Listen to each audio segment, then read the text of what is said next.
Hello traders, Gary Wagner here, just before 10 o'clock in Honolulu, 4 o'clock in New York. It is Tuesday, 14th day of June 2016, and we are looking at the Dow Jones Industrial Average continuing to fall to lower pricing.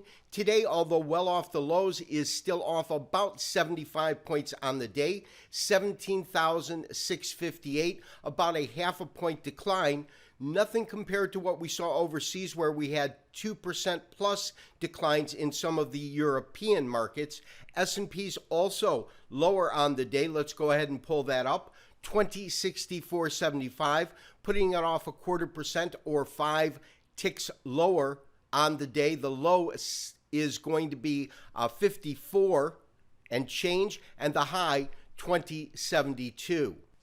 The time right now in Honolulu, 10:15, 4:15 in New York, which means equities have closed for the day, really taking up a lot of the slack as they traded to a low, 17,595, call it 17,600, closing 17,674. That is a nice recovery when you consider where this low hit at around 17,600. However, what we have to see more than anything else is this key reversal and the inability for equities to really breach the 18,000 in any substantial manner in the Dow Jones Industrial Average, and the corresponding point in the S&P roughly at 2120, and that's here. You absolutely get a hangman, although the tail is not that long, and we have seen this market decline. We talked about the fact that there's really been this price void in between the open and the open of the close, and then the open of the following day, I should say. We absolutely made a lower low today, coming to this resistance area, support area at 2054, 23% retracement.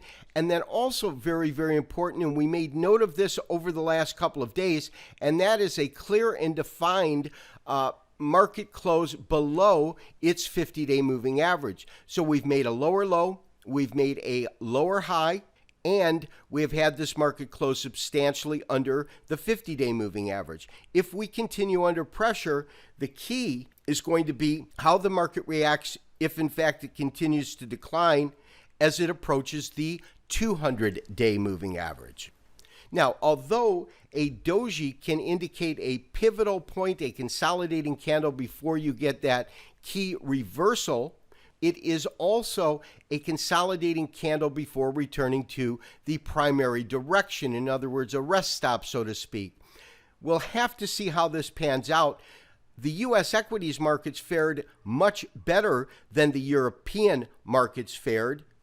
Another characteristic that I believe is absolutely worth noting is the fact that we've gone back to this distinct positive correlation between moves in crude and moves in U.S. equities. You can see that they both topped out roughly at the same day and have traded lower for the last 4 days. We have been talking about oil throughout last week, and what we've really discerned was the fact that we identified this bull channel in which, as this market rose to these highs just below $52 per barrel, it would tend to track within the band.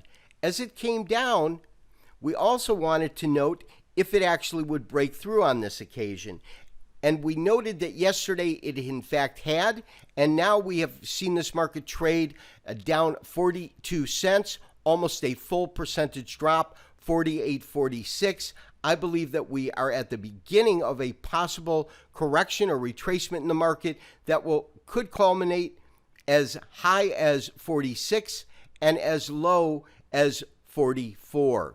This has been Gary Wagner, wishing you as always good trading.